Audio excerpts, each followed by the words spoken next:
عربية ታነባለህ ካሜራን እንግሊዝኛው ተከታተለኝ ሐዲስ በአረብኛ ስለሆነ አነባለሁ እንግሊዝኛ አንተ የምታውቀው እንግሊዝኛ የሌለ ነገር ከከፍ ካነበብኩ አረ የሌለ ነገር አንብበሃል በእንግሊዝኛ የለም በለኝ ከፍቼው አላከፈትኩም እንግሊዝኛው ስለ አረብኛው ስለማታነበው ማለት ኦኬ ምን ይላል አይ ለሪካርድ እንዲመች በደንብ ሪካርድ እንዲያደርጉ ዘመዶች ነው ችግር የለውም ሪካርድ ያደርጋሉ ችግር የለም طيب ምን ይላል ሐዲሱ አሁን ትልቅ ጥያቄ እስልምና ለሚያፈርስ ጥያቄ የተገኘ ተብሎ መጥተዋል ኦኬ አን ነብይ ሰለላሁ ዐለይሂ ወሰለም قال يحبس المؤمنون يوم القيامة حتى يهموا بذلك فيقولون لو استشفعنا ربنا فيريحنا من مكاننا فيأتون آدم يوم القيامة የሰው ልጆች ሰበስባሉ ይታሰራሉ ማለት አለ ይቆማሉ ማለት ነው አላህ ፊት ከዛ አላህን ለምኖ እኛን ከዚህ የሚያወጣን ከዚህ የሚያድነን ሰው ቢመጣን ይላሉ فيأتون آدم فيقولون أنت آدم أبو الناس خلقك الله بيده الله በእጁ ከፈጠረህ ይሆን ከአዳም ሆይ ይላሉ ወደ አዳም ተው وأسكنك جنته وأسجد لك الملائكة وملائكته أنت جنة ياسكمته ملائكة من دي سجدوا له يادرجه وعلمك أسماء كل شيء لتشفع لنا عند ربك حتى يريحنا من مكاننا هذا الله فيت أما لله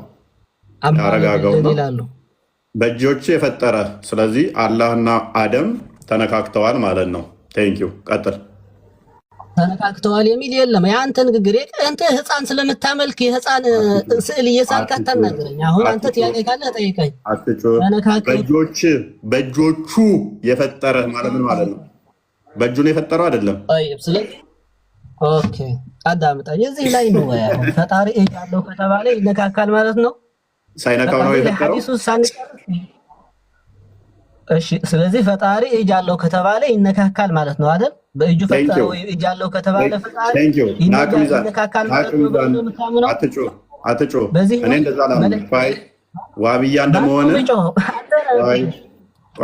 አራት ነገሮችን አላህ ሊትራሊ እንደመሆነ እግዚአብሔር አማኝ እንደሆነ አዳም እምነትን አትሸማቀቅበት አራት ነገር በእጁ ፈጥሯል ታምናለህ ከሆነ አላህ ይነካካል ኦኬ አሁን አዳምጥ እሺ አሁን ምን ብሎ ተናገረ ያ ጀማዓ እዚህ ላይ ሚት ያደረጉኝ ስለሆነ ውይይት ከፈለክ እኔ ጋር የፈጣሪ ማንነት በክርስትናና በእስልምና ያለው የሚነካካ ማለት ስለሆነ መዋየት ከፈለክ አታልቅስ ቀጥል አንብብ አንተ ነው የምታለቅሰው ለምን ሚት ታደርገኛለህ ኦኬ ሚት አታደርገኝ ታይ እዚህ ላይ ምን አለ እጅ ይነካካል ምናምን የሚለው የፍጡራት ባህሪ ነው አሁን እኛ ሙስሊሞች ቀጥል አንብብ ያሰነውታ አንብብ ቀጥል ኡስታዝ አንብብ طيب ተረተረታውራ ያነሳው ነገር ስላለ እየመለስኩ ነው በነዛው ጉዳይ ላይ በእጆቹ በቃ ፈጥሮታል ቀጥል ሚት አድርግ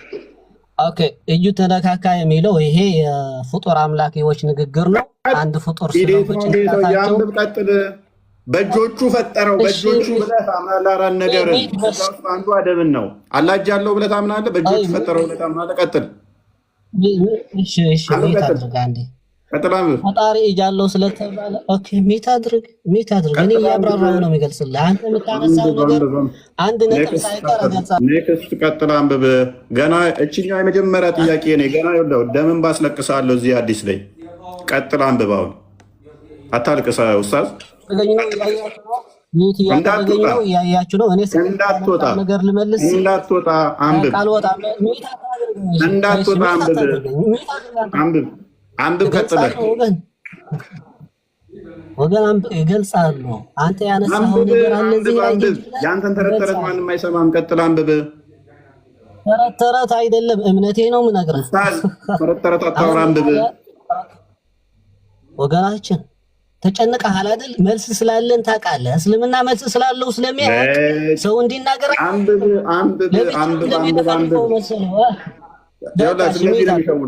እንደዚህ የሚሸውዷችሁ እንዲህ ነው የሚያጭበረብሯችሁ። አንብብ መረጃውን ሲባል አያነብም። እንዲህ ነው የሚያለቅሰው። ኡስታዝ እባክህ ንጽጽር መሰራን አይደለ? አንብብ፣ ሐዲሱን አንብብ። ተረት ተረት አታውራ። ምን አለ? አሁን አንተ ለተናገርከው ነገር ነው የምመልሰው ወገን። አሁን ምን አለን ሰውየው? ፈየቁሉን በእጄ በፈጠርኩ ሲል አላህ ስብሓነሁ ወተዓላ እጁ ከአደም ጋር ተነካካ፣ እጁ የሰው ነው ምናምን የሚለው ይሄ ተረት ተረት አልወጣኝም። ያ ኡስታዝ እጁ የሰው ነው ነው ያለ አልወጣኝም ብያለሁ። እሺ ሜት አድርግ። ሰው እንዲናገር እንኳን አትፈልግም፣ ትጨነቃለህ። ለምን? ሱብሃንአላህ። እሺ ሜት አድርግ። 2500 ሰዎች ታዘቡ። ይሄ ንጽጽር የሚሰራ ነው እንግዲህ እናውቃለን ከሚሉት አንዱ ነው። እንደዚህ አይነት ደደቦች ናቸው ማለት ነው። እንዳለ ኡስታዞቻችሁ ታዘቧቸው በደንብ። ቀጥላ አንብብ። እያደረገ እየተሳደበ ነው። ይሄ ነው መምህር ቄሳችሁ ይሄ ነው ሜት እያደረገ አይደለም ኡስታዝ፣ ይቅርታ እፎይ ይቅርታ። አሁን ሚውት አርግ ይሉትና ሚውት ሲያደርግ ሌላ ነገር ነው የሚያወሩት። በስርዓት መልስ አንብብ ተባልክ አንብባ። ሚውት አርግ ትለዋለህ። ሚውት ሲያደርግ ደግሞ ሐዲሱን አትናገርም፣ ሌላ ነገር ታወራለህ። እሺ ሜት አድርጎ ወገኖቻችን፣ እኔ ሐዲሱ እያነበብኩ ለሰው አስተምራለሁ። የእስልምና ትምህርት ፈልጋችሁ ነው እዚህ ላይ ያላችሁት ወይስ እኛ በምን ነው? ሐዲሱን ቀጥል እባክህ፣ ሐዲሱን ቀጥል እባክህ። እሺ ሌሎች ዝም በሉ። ከዛ አላህ Subhanahu Wa Ta'ala በእጅ በፈጠረ ይላሉ። ይነካካል አላህ እንዴ ምናምን የሚለው ነገር የእስልምና ትምህርት አይደለም። ለናንተ ለመታለል የሚያናገሩህ ነገር ነው። ይሄ ያዙት። ሐዲሱን ቀጥል ኡስታዝ፣ ሐዲሱን ቀጥል እባክህ።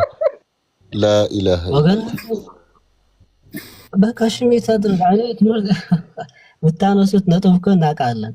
አሁን የምታነሱትን ነጥብ እያመለስኩ በመሄድ የሚያስጨንቃችሁ ከሆነ ትምህርት ቀጥል ኡስታዝ፣ ሐዲሱን ቀጥል። አብዱል ፊትና አንተ ሜት አድርግ። ድራማ ልትሰራ ትችልም በእኔ ላይ። ኦኬ አሁን ምን አሉ ሰዎቹ? ወአስጀደ ለከል መላኢካ መላእክቶቹ ያሰገደልህ ወዓለመከ ያኔ ሁሉንም ስሞች ያስተማረህ የሆነ በእጁ የፈጠረህ የሆነ ከዚህ ቦታ እንዲያወጣን ፈጣሪ አማልድልን ይሉታል። ቃል ወይቁሉ ለስቱ ሁናኩም ያለ እኔ ለሄ ለኔ ለሚገባ አይደለም ይህን ጉዳይ አላደርገውም ይላቸዋል አደም። ቃል ወይዝኩሩ ኸጢአተሁ التي أصاب أكله من الشجرة ያኒ እሱ ቅጠል መብላቱን የጥንት እንትኑ ያስታውሳቸዋል። ወቀድ ኑሂ ዐንሃ ተከልክለው እንዳትበላ ተብሎ ተከልክለው የነበረውን የቅጠሏ ጉዳይ ይነግራቸዋል። ወላኪን ይእቱ ኑሐን አወለ ነቢይን በዐሰሁ ላሁ ኢላ አህሊ ልአርድ አላህ ስብሓነሁ ወተዓላ መጀመሪያ ከላከው ነቢያት የሆነውን ወደ ኑሕ ሂዳችሁ እርሱን አስፈቅዱ ይላቸዋል። ፈያእቱነ ኑሐን ፈየቁሉ ለስቱ ሁናኩም የመጀመሪያው ነብይ ማን ነው? እሱ ናቅ ሚዛን። ኦኬ እሺ አሁን የመጀመሪያ ነብይ ምንድነው የሚለው? ይሄ ነብይ ብሎ ዝም አላለም። አደም አለይሂ ሰላም ምን ይላል እዚህ ላይ ሐዲሱ ላይ? አወለ ነብይን በዐሰሁ ላሁ ኢላ አህሊ ልአርድ የሰው ልጆችን ለማስተማር ሂድ ብለህ አስተምር የተባለ የመጀመሪያ ነብይ ነው ሲል ሪሳላ ስላለው ነው። ለምሳሌ አደም አለይሂ ሰላም ሌሎችን እንዲያስተምር አይገደድም። ነብይ ረሱል ሆነ ተማረ።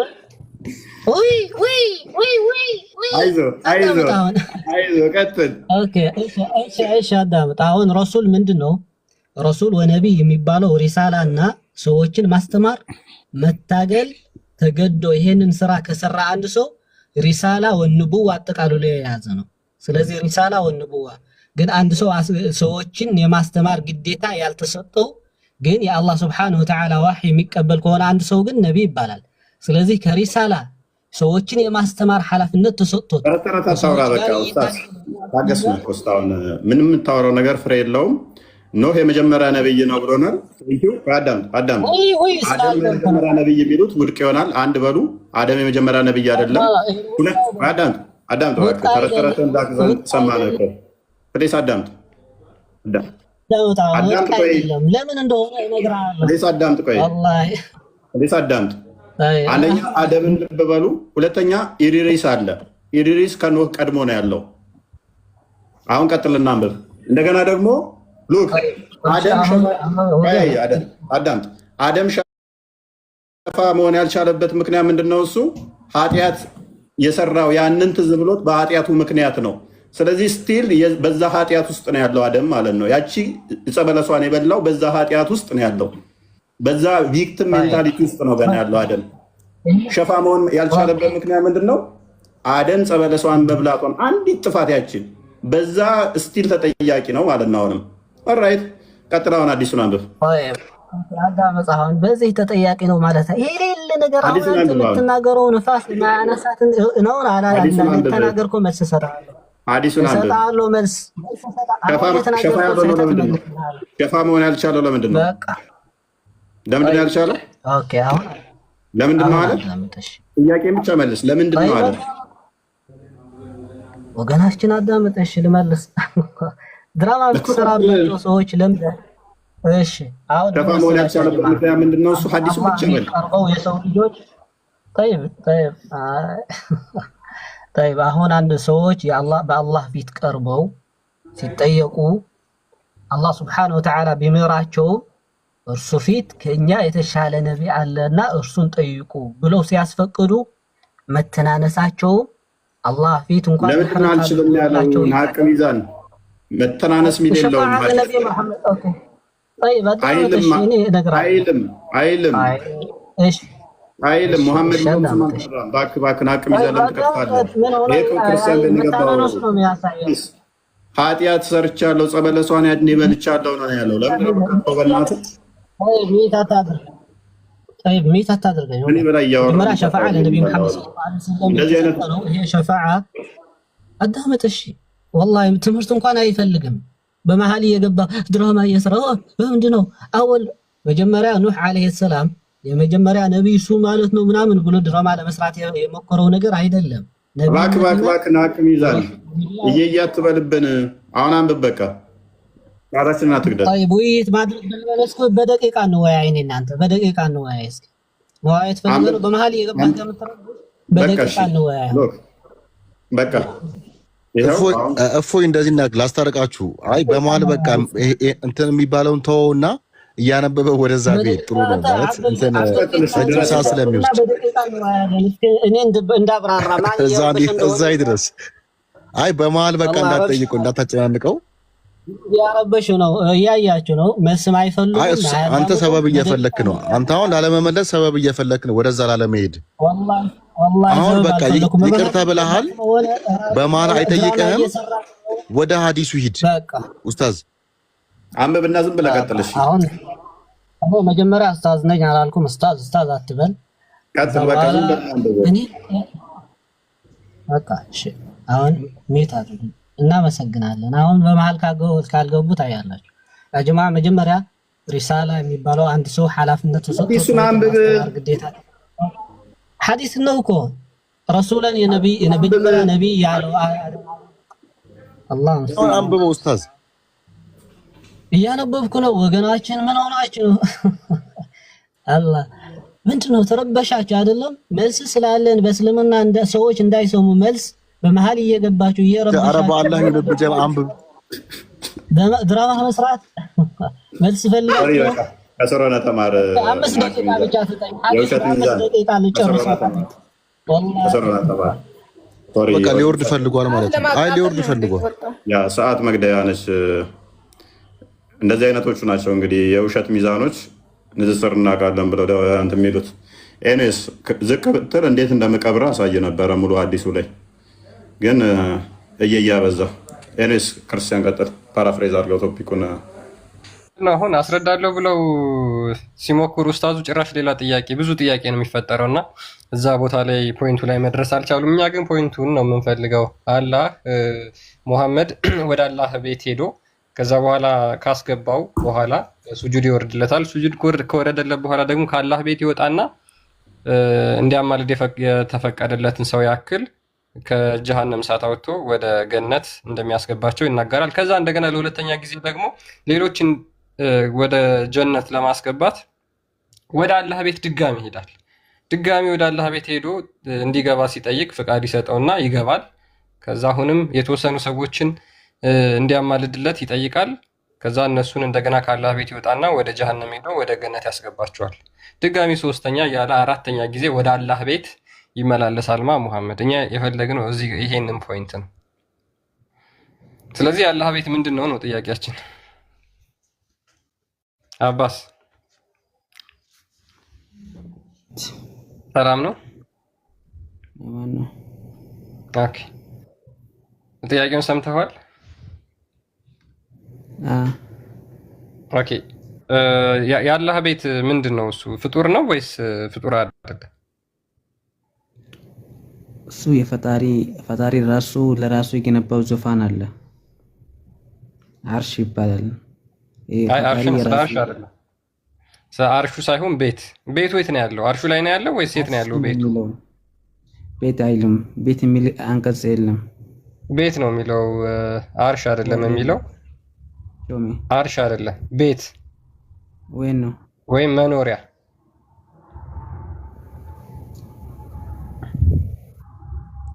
ፊሂ ይህን እስኪ አንብበው ዞም አድርገው።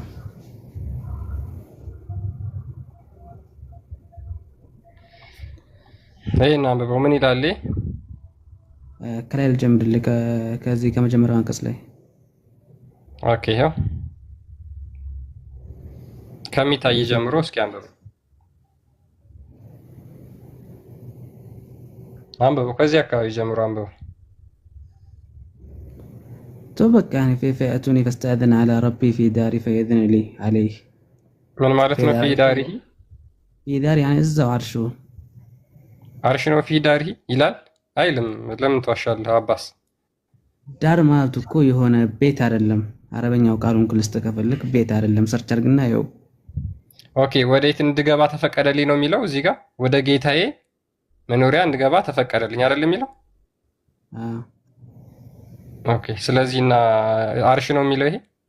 فإذا رأيت وقعت ساجدا فيدعني ሉክ እዚህ ጋር ማለት ነው ማስተዋል ያለብህ ነገር። ለምሳሌ አሁን እዚህ መጣሁት አሁን ይሄ ላይቭ የእፎይ ቤት ነው። እሺ አሁን ይሄ ላይ ወተራው ይሄ የእፎይ መኖሪያ ቤት ነው። ኦኬ አላህ ይሄ ምንድን ነው? ይሄ መልስልኝ እኮ ይሄ ምንድን ነው ያላህ? ኦኬ አላህን ከእፎይ ላይቭ ገስት ጋር ያላህን ቤት እያመሳሰልከው ነው? ቃሉ እንዲገባ እየፈለኩ ነው። የቃሉን እያስረዳው ነው እንጂ ያንን አይደለም እኮ። ይሄንን አስረዳ። ዳር የሚለው ለምሳሌ የሆነ አካባቢ ለምሳሌ እዛ የአርሹ አካባቢ ለምሳሌ አሁን ዳሩ ይባላል።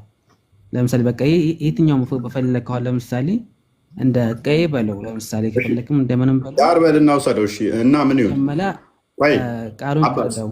እሺ ዳር ብለው ወሰድከው ምንድነው? ከዛ በኋላ ሴንስ የሰጠ ዳር ውስጥ ገባ መሐመድ ነብያችን መሐመድ ሰለላሁ ዐለይሂ ወሰለም አላህ ጌታችን ፊት ለፊት እንደሄደ ነው ሊያማልድ። ፊት ለፊት የሚለውን እስቲ ያሳየኝ። የቱ ጋር ነው ፊት ለፊት የሚለው?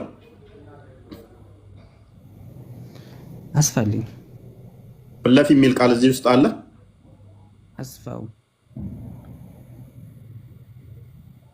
አስፋው በደንብ ወይም ስልኩን ወደ መሀል አድርገው። ይታያል አይደለ? የመጨረሻ ነው በቃ ዙም ወይስ እንደዚህ ዙም ላድርግልህ? በሰፊው ይሄ ስልክ ዝቅ አድርገው ስልኩን።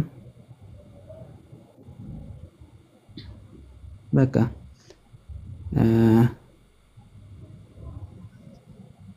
እዚህ ጋር ሙሐመድ ሰለላሁ ዐለይሂ ወሰለም አብደን ገፈረላሁ ለሁ ማ ተቀደመ ሚን ዘንቢ ወማ ተአኸር። ነቢያችን ሙሐመድ ሰለላሁ ዐለይሂ ወሰለም ያለፈውን ወንጀሉም ወደፊትም እንዳለ ሙሉ ወንጀሉ የተማረለትና የነጻ ነው። ስለዚህ እሱ ብቻ ነው ለሁሉም አማላጅ ሊሆን የሚችለውም የተፈቀደለትም። ይሄ ራሱ ቅድም ካልኩ ጋር አባስ አሁን ቅድም ያን የውሸት ሚዛንን የጠየቅኩት እዚህ ጋር ቢመጣ ቀብረው ነበረ። አይ ያልተማረለት አይደለም ማለት አይደለም ብሎ ሞግቶ ነበር። አደም ላይ ሲጀምር ኃጢአት ስላለበት ነው ስል እዚህ ጋር ሲመጣ መሐመድ ይቀብረዋል። አየህ፣ ምክንያቱም መሐመድ ከነሱ የበለጠው ለምንድን ነው?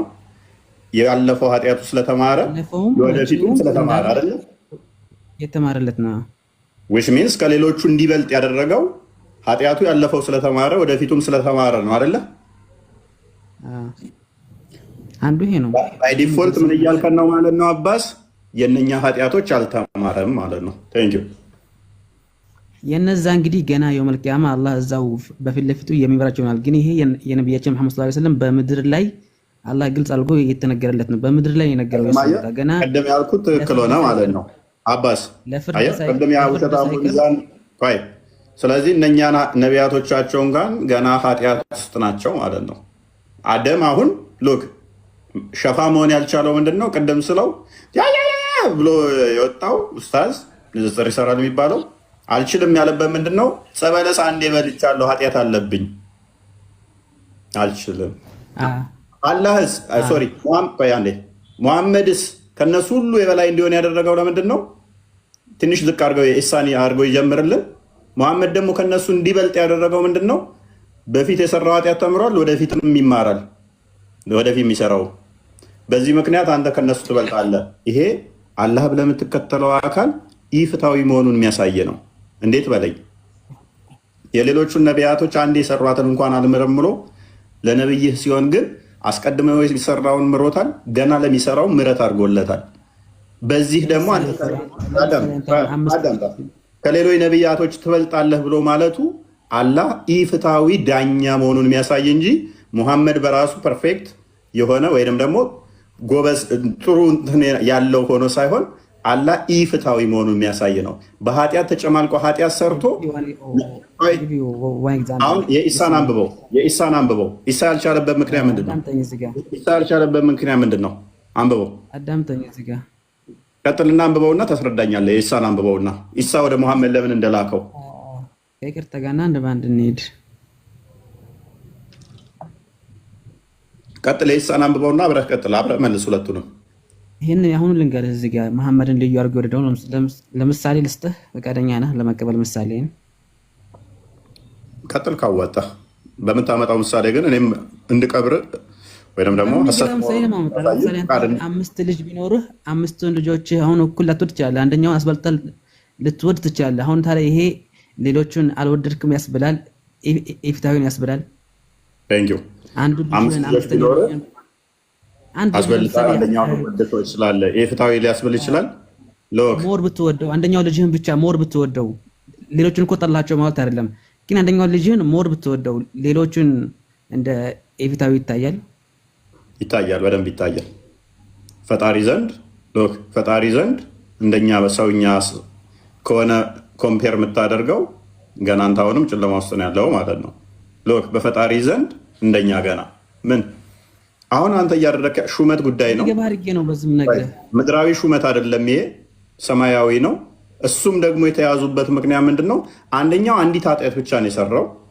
በዛች ኃጢአት ወንጀለኛ ተብሎ ስቲል በወንጀል ውስጥ ነው ያሉት እንዳለ ነቢያቶች።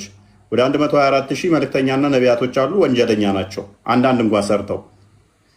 ሙሐመድ ግን የሰራቸው ኃጢአቶችህን ሁሉ ምር ያለው ወደፊትም ያሉትን ምር ያለው ተብሎ አንተ የበላይ ነህ ለእነሱ የበላይ ለሆነበት ምክንያት በራሱ ችሎታ በራሱ ሳይሆን በአላህ ሁኔታ ይሆናል ማለት ነው። እሺ የኢሳን ንገረኝ። እሺ የነብያችን እኮ አንድ ብቻ አይደለም፣ ብዙ ኃጢአት ነው የነብያችን። የአደም ግን አንድ ብቻ ነው። የኢሳን ንገረን። ወይ አባስ ሙሐመድ ኢሳን የበለጠበትን አንብብና ንገረን እስቲ። ይሄ ልጨርስልህ።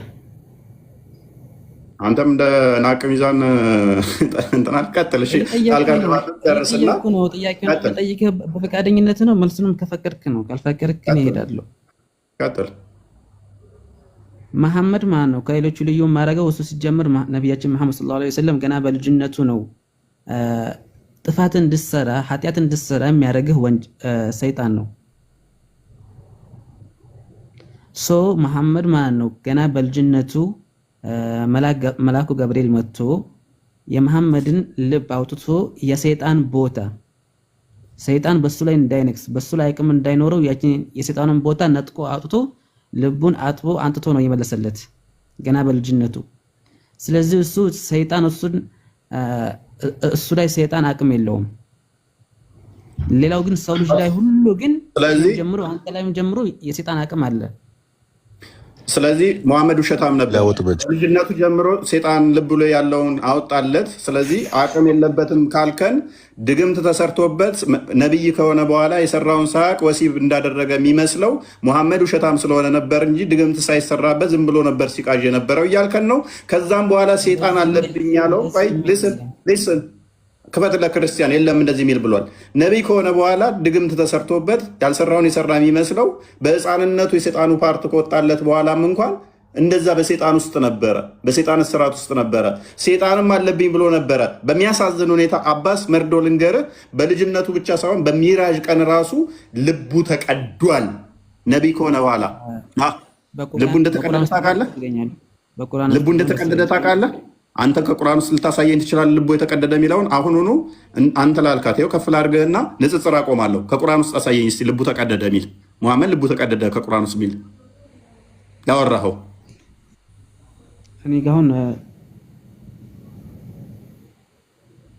ክፈል እስኪ ከቁርአን ውስጥ ልቡ በሕፃንነቱ ሙሐመድ ተቀደደ የሚል ከቁርአን ውስጥ ጅብሪል መጥቶ ልቡን ቀደደው የሚል ከቁርአን ውስጥ እኔ እሰጥሃለሁ። ልቡ ላይ ጥቁር ነገር ሲደገደግ እንደነበር ሲደገደግ ያ የሚደገደገው ደግሞ ሰርክል ሲያደርግ እንደሚያፈነዳው በቁርአን ውስጥ ሰጥህና ሙሐመድ ደግሞ ልቡ ላይ ደገደገው ነገር ልቡን አፈንድዶት እንደገደለው ደግሞ ከሐዲስ ሰጥሃለሁ። ሙሐመድ በትንሹ ወደ 5 ጊዜ ተቀዷል። ይህን ታውቃለህ? አታውቅም? አልነገሩህም? እኔ ግን ሁለቱን እነግርሃለሁ ዛሬ። በልጅነቱ አንተ ጠቅሰዋል። የሚራዥ ቀን ደግሞ ልቡ እንደተቀደደ እነግርሃለሁ። አንተ በሕፃንነቱ ነው ተወግዷል፣ ከዛ በኋላ የለም አልከኝ አይደል? የሚራዥ ቀን ራሱ ነቢይ ከሆነ በኋላ የዛን ዕለታም ልቡ ተቀዷል።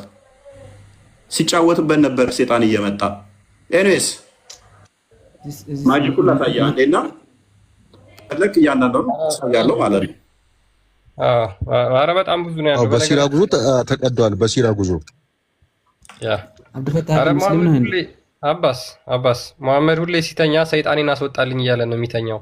ግን መጀመሪያ የድግምቱን ላሳይህ። አይሻ እንደተረከችው ይላል ማጂክ ወዝ ወርክድ ኦን አላህስ ሜሴንጀር፣ በአላህ መልእክተኛ ላይ አስማት ተሰርቶባቸው ነበር አለች። ሶ ዛት ሂ ዩዝድ ቱ ቲንክ ዛት ሂ ሃድ ሴክሹዋል ሪሌሽን ዊዝ ሂዝ ዋይፍ ዋይል ሂ አክቹዋሊ ሃድ ናት። ከሚስቶቹ ጋር ወሲብ ሳያደርግ ወሲብ ያደረገ ይመስለው ነበር። ሱፊያን እንደተናገረው ዛት ኢዝ ዘ ሃርደስት ካይንድ ኦፍ ማጂክ አስ ኢት ሃዝ ሰች አን ኢፌክት። እንደዚህ አይነት ጉዳት ያለው በጣም ከባድ የሆነ አስማት ስለነበረ ነው። ኬት የመጣ ነው?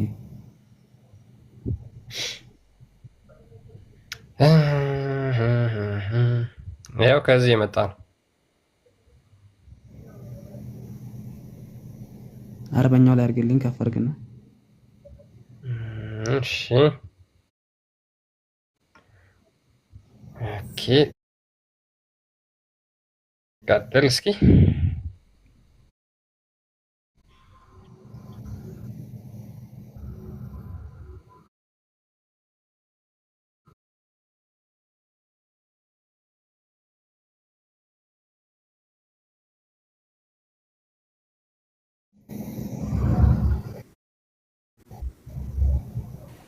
በቃ አለቀ እኮ። ከላይ ያለውን አነበብከው ጨረስክ። ተርጉመው ቅድሚያ በአንተው አንደበት እንስማው።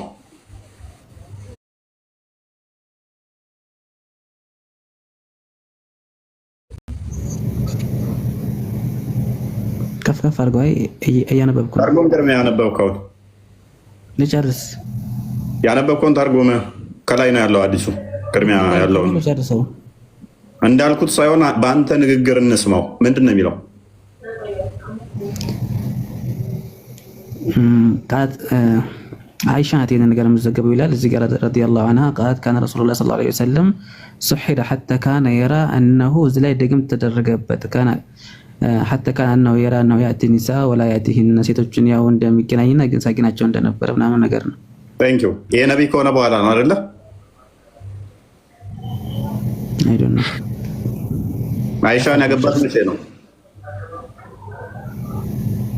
ከፍ አድርገው ያለ ኤኒዌይስ አሁን ወደ ቀድሞ ቶፒክ መልሰው። አሁን ወደ ጀመር። የወንድማችን እኮ ሴጣን ያነካው መስፈርት ከሆነ ኢሳም እኮ አነካውም። እንደውም አልተቀደደም። ኢሳ ምንም ሳይቀደድ ሴጣን ያነካው እኮ ነው። ኢሳ ሴጣን ያነካቸው 2 ሰዎች ብቻ ናቸው፣ ኢሳና ሜሪም ብቻ ናቸው። በሙሐመድ ንግግር መሰረት ሁላችንም ሴጣን አለብን ያለው። ኤኒዌይስ አሁን ሙሐመድ ከኢሳ በምንድን ነበር የበለጠ? አሁን የኢሳን አንብብና እስቲ ንገረን። ሸፋ የሆነበት ምክንያት ولكن ائتوني موسى عبدا حتى أتاه الله فاتوراه كلمة قربا قال فأتوني موسى فيقول إن لست هنالك ويذكر خطيئته التي أصاب قتل نفس ህይወት ያጠፋበት ሙሳ ነው እሱ የኢሳን ቀጥል ولكن ائت عيسى عبد الله ورسوله وروح الله كلمته قال فيأتوني عيسى فيقول لست هنالك ذكر كفرك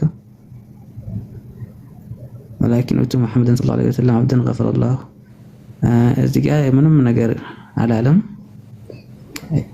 قال فأتوا عيسى فيقول لست هنالك ولكن قال እሱ ولكن قال ግን ወደ መሐመድ ሰለላሁ ዐለይሂ ወሰለም ጋር ሄዶ ምክንያቱም እሱ አላህ ያለፈውንም የመጪውንም እንዳለ ወንጀሉን ስለማረው ወደሱ ሄዶ አለ እንጂ እዚጋ የተከሰው ኃጢአቱ የለም።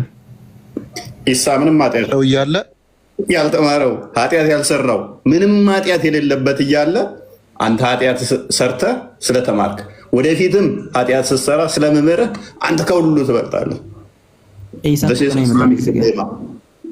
ኢሳ አለይሂ ሰላም ሸፋ ማለት ምልጃ ማለት ነው። በእኛ አስተምሮ ገና ይመጣል። በእናንተም በቃ ምንም ኃጢአት የለበትም እኮ በቂያማ ቀን እኮ ነው ይሄ። ምንም ኃጢአት የለበትም እኮ ምንም ኃጢአት የለበትም። የቂያማን ነገር እኮ ነው ያስቀመጠው። ከቂያማ በኋላ የሚመጣው ይሄ እኮ የቂያማው ነው። በቂያማ ቀን የሚናገራት እኮ ነች። ምንም ነገር የለው። እንግዲህ እሱ አስበልጦ ነው ያስበለጠበት ምንድነው? መሐመድ ብዙ ኃጢአት ሰርቶ ኃጢአት ስለተማረ በእስልምና ምንድነው አላህ ኃጢአት ማይሰሩትን አይወዳቸው ስለሚናደድ ማለት ነው። አዲሱ እንደገና ደግሞ ምን ይላል መሰለህ? አባስ ያለፈው ነው መጪው ነው ምንም ወንጀል ስለሌለው ነው በቃል በቃል ኢሳ አለይሂ ሰላም ራሱ የተናገረው ነው እኮ። አባስ ሐዲሱ እንደገና ደግሞ ኢሳ ምንድነው የሚለው? እዚህ ጋር ኢሳ فيقول لست هنا ምንድነው ያለው ስለ ኢሳ? ሙሳ ስለ ኢሳ ምንድነው ያለው? እሱ ያው እንግዲህ እኔ ያው ነፍስ ያጠፋ በስተት ያጠፋ ነፍስ ስላለ ነው የራሱን ኃጢአት ማለት ነው። ስለ ኢሳስ ምን ብሎ ተናገረ ሙሳ? ወደ ኢሳ ሂዱ እኮ ነው የሚለው ሙሳ እኮ አንብበውና ተርጉመው። እሱን አማልደን ብለው ወደ ሙሳ አንብበውና ወደ ኢሳ ሸኛቸው። ኢሳ ወደ ነቢያችን ሰለላሁ ዐለይሂ ወሰለም ሸኛቸው። ቆይ አንብብና ተርጉመው። شوف موسى فيأتون موسى وده موسى يمتون موسى فيقول إني لست هنالك إني لزال هنا نجر ويدخل خطيئته التي أصاب قتل النفس يعني إني لزال هنا مني بس تتم بيهون يا يتفات نفس على الجنة يا جنت تكساتشوا كسو يتشعل يا إيسا كسو እንደሚሻል ሙሳ ወደ ኢሳ ላካቸው ከሱ እንደሚሻል እነሱ ጉዞ እያደረጉ ነው። ባይዘው አማላጭ ሰው እየፈለጉ ነው። ከላይ ጀምሮ ይመጣሉ። እንደዚህ ከኢብራሂም እያለ ከሙሳ ከዛ ምን ብሎ ይላል ሙሳ? ቀጥል። ሙሳ ወደ የተሻለው ወደ ከኔ ኢሳ ይሻላል በሚለው ወደ ኢሳ ላካቸው። አንብበና ቀጥል። ኢሳም ደግሞ ከኔ የተሻለ መሐመድ እንዳለ ወደሱ ላካቸው። አባስ ለምን ጌም ትጫወታለህ? አንብብና ቀጥልና አልኩህ። አንብብና እየተረጎምክ ሄድ። ويذكر بعدين ولكن أوتوا عيسى عبده الله ورسوله والروح وده عيسى لك الجول بعدين عيسى وكلماته قال عيسى قال فأتون عيسى والعيسى يمطنا فيقول لست هنالك أني لزي البكام ولكن ترجم عباس يا جان انت عباس ترجم كابو فيقول لست هناك ولكن ائتوا محمد صلى الله عليه وسلم عبدا غفر الله ما أنا له الزاهدة ما نزاله موسى يلون قالوا إذا كان يملكوا የማን ቃል ይፈልከው? ኢሳን ቃል ሙሳ ቃል ይፈልከው? እሱን ያዘዘውን አይደለም ሙሳ ቃል ከሊመቱ አላህ እኮ ብሎታል እኮ ስለ ኢሳ። እኔ አንተ ጋር ባላወራ ይሻለኛል። አንተ ሙስሊም አይደለም ሲጀመር። ተርጉም በስርዓት ተርጉም። የማን ቃል ነው የፈለከው? ግልጽ ንገረኝ። ተርጉም። ያነበብከውን አስቀድመህ ሙሳ ስለ ኢሳ የተናገረው ሙሳ ስለ ኢሳ የተናገረው እሱ ወላኪን እቱ ዒሳ ወደ ዒሳ ሂዱ አብደላህ የአላህ ባሪያና መልእክተኛው እሺ ወሩሑላህ ወከሊማቲህ ምን ማለት ነው? ተርጉመው አትፍራው። ፍርቼ ሳይሆን እዚህ ጋር በደንብ የሆነ የሚከብድ አለ። የሆነ አረበኛ የሆነ ወደ አማርኛ ምንም አይከብድም። ተርጉመው ትክክለኛ አማርኛ ቃሉን ስላላገኘሁት እዚህ ጋር መተርጎም አልፈልግም። ተርጉመው ታውቀዋለህ። እስካሁን ስታሻሸው ስዘለው አረበኛ አውቃለሁ። አረበኛ አውቃለሁ። የአላህ መንፈስና ቃሉ ነው። ወላሂ ከሊመተላህ የሚለው ነው። ያ ስለዚህ የአላህ ቃል ደግሞ ፍጡር አይደለም። የአላህ መንፈስ ደግሞ ፍጡር አይደለም። ኢሳ ፍጡር አይደለም። ለዛ ኃጢአት የለበትም። ፔሬድ። ኢሳ ፍጡር አይደለም። ኢሳ ፍጡር አይደለም። የአላህ ቃል ፍጡር ነው። እዚህ ጋር እኮ ይላል እኮ ኢሳ አብደላህ ይላል። የአላህ ባሪያና መልእክተኛ ይላል። ስለዚህ ስጋው ፍጡር ነው። ወሩሑላህ የአላህ መንፈስ ኢሳ ስጋ ብቻ ሳይሆን ሎክ ቃል የተዋሃደው ነውና ቃል የተዋሃደው እንደመሆኑ የአላህ ቃል ነው። መንፈሱ የተዋሃደው ስለሆነ የአላህ መንፈስም ነው። ልክ ቁርአን ለምሳሌ አባስ ቁርአን ለምሳሌ የአላህ ቃል ቁርአን የአላህ ቃል ነው ስትል ወረቀቱ ፍጡር ነው። ቁርአን ግን ፍጡር አይደለም ትላለህ። የአላህን ቃል ስለያዘ ግን ፍጡር አይደለም ትላለህ። ወረቀቱ ፍጡር እንደሆነ ቃሉ ፍጡር እንዳልሆነ ሁሉ አላህም ኢሳም የተገለጠበት ስጋው ፍጡር ቢሆንም ነገር ግን በስጋው ውስጥ ምን አለ? የአላህ ቃል አለ፣ መንፈስ አለ። እሱ ፍጡር አይደለም። የአላህ ቃል ፍጡር አይደለም። የአላህ ባሪያና መልእክተኛ ይላል። ትክክል፣ ችግር የለውም። በስጋ ስለተገለጠ እሱን ከሜሬም ስጋው ከሜሬም የተገኘ ስለሆነ ስጋው ምን አለው? እሱ በአላህ መልእክተኛ ነው እኮ ችግር የለውም። እሱ ስጋው ነው። ስጋው የተፈጠረ ነው። ቃሉ ግን የተፈጠረ ነው። አባስ የአላህ ቃል የተፈጠረ ነው። ከአላህ የመጣ ነው ጎበዝ። ስለዚህ ከአላህ የመጣ ከሆነ ሱራ 174 ላይ ወደ መሬም የጣላት ቃሉ ይለዋል። ከአላህ ነው የመጣችው። አንተ ባልከን መሰረት ወደ መሬም የጣላት ቃሉ እሱ ወደ መሬም የጣላት ቃሉ መንፈሱም ነው ይለዋል። ስለዚህ ከአላህ ነው የመጣው። ጣለ ተተባለ አንድ ነገር አስቀድሞ ኤግዚስት ያደርግ ነበር ማለት ነው ሰማይ። ከዛ በኋላ ተጣለ ሲባል ከሆነ ቦታ ወደ አንድ ቦታ ሙቭ አደረገ ማለት ነው። ስለዚህ አስቀድሞ ኢሳ ምን ነበረ? ቃል ብቻ ነበር። የአላህ ቃል ብቻ ነበር። የአላህ መንፈስ ብቻ ነበር። ወደ መሬም ሲጣል ግን ያ ቃልና መንፈስ ስጋን ተዋህዶ ምን ሆነ ማለት ነው? በስጋ ተገለጠ ማለት ነው። በስጋ ተገለጠ። ስለዚህ ስጋው ምንድነው? የተፈጠረ ነው። ከመሬም የተገኘ ነው። ቃሉ ግን ምንድነው? ፍጡር አይደለም። ሌሎቹ በሁን ቃል ነው የተፈጠሩት፣ ወይንም ደግሞ በእጅ ነው የተሰራው። አደምን በእጆቹ የሰራው ይለዋል እዚሁ ክፍል ላይ በእጆቹ ሰራው። ከዛ ወደ ኢሳ ጋር ሲመጣ ግን በእጆቹ ሰራው ሊለው አይችልም። ነገር ምንድን ነው? ያላ ቃሉ ከለማ ላይ እንደ ሩህ አላህ ይሆናል ማለት ነው። አንተ ተረኤኮ ማነው? እሱ እዚህ ጋር ልዩ የሚያደርገው ነገር እኮ የቃሉ ሳይሆን ያለ ግንኙነት መፈጠሩን ነው አይደለም እንጂ በቃሉ እኮ ሁላችንም በአላህ ፈቃድነት በአላህ ቃል ሁላችንም ነው የተፈጠርነው። አባስ ሁላችንም እንደ እስልምና ነው።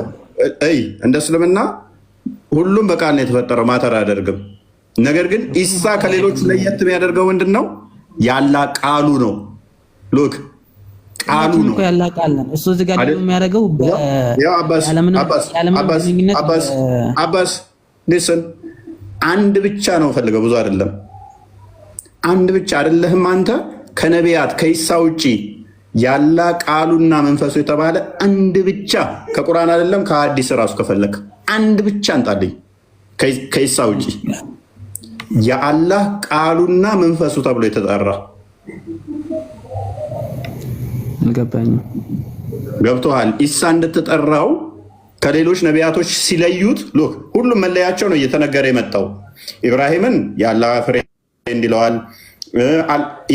እንትናን አደምን አላህ በእጆቹ የሰራ ይለዋል። ሙሳን ተውራትን ጽፎ የሰጠህ በእጅህ ይለዋል።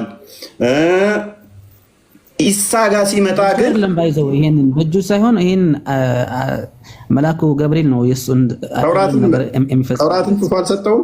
ተውራትን በእጆቹ ጽፎ አልሰጠውም። አባስ አለ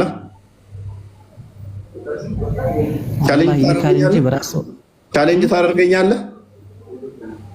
ያ እስልምና ለቀህ ትወጣለህ? ላሳየህ በእጁ ጽፎ እንደሰጠው ባሳየህ። እኔ በእስልምና ጥርጣሬ የለኝም። እስኪ አንተን እስልምና እንዳልቀበል የሚያደርገኝ አንድ ነገር ንገረኝ። ክርስትና እንድቀበል የሚያደርገኝ ይሄ አሁኑ ራሱ እስልምና ለቀህ እንድወጣ ያደርጋል። ወይር አባስ እኔስ ስለዚህ ግልጽ ነው። ከሌሎቹ ነቢያቶች ኢሳ የሚለይበት ምንድን ነው? ያላ ቃሉና መንፈሱ ነው። በቃሉ ይወርድ አይደለም። ሁላችንም በአላህ ቃል ነው የተፈጠርነው። እሱ ልዩ የሚያደርገው እዚህ ጋር በቃሉ ተፈጠረ አይደለም የሚለው ፕሊስ አባስ። በነገራችን ላይ በጣም ዛሬ የገረመኝ ነገር ልንገር። አሁን በአሁኑ ሐዲስ አሁን ወንድማችን የተፈጠረ ነው የሚለው ሙሳ ግን ምን አለ መሰለ? ኢሳ ተፈጠረ አላለም። የአላህ ባሪያና መልእክተኛ ወደ ሆነው አለና የአላህ መንፈስና ቃል ወደ ሆነው ነው ያለው። ባይዞዬ አባስ አብዱልፈተና በጣም የሚገርመው ማለት ነው። ቆይ በጣም የሚገርመው ከለም አላህ ማለት ምን ማለት ነው? ከለም አላህ ማለት ምን ማለት ነው? ከለም አላህ ሩህላህና ከሊመላ ይላል። እስኪ ክፈተው። ከሊመላ ቃሉ ነው። ሩህላህ ደግሞ አብዱልፈታህ አንተ እዚህ ጋር ድራማ ተሰራ። አንተ እስላም አይደለም። አንተ ራስህ እኮ እየዋሸህ ነው። ለምንድን ነው ዋሸው? እዚህ ጋር ወሩህ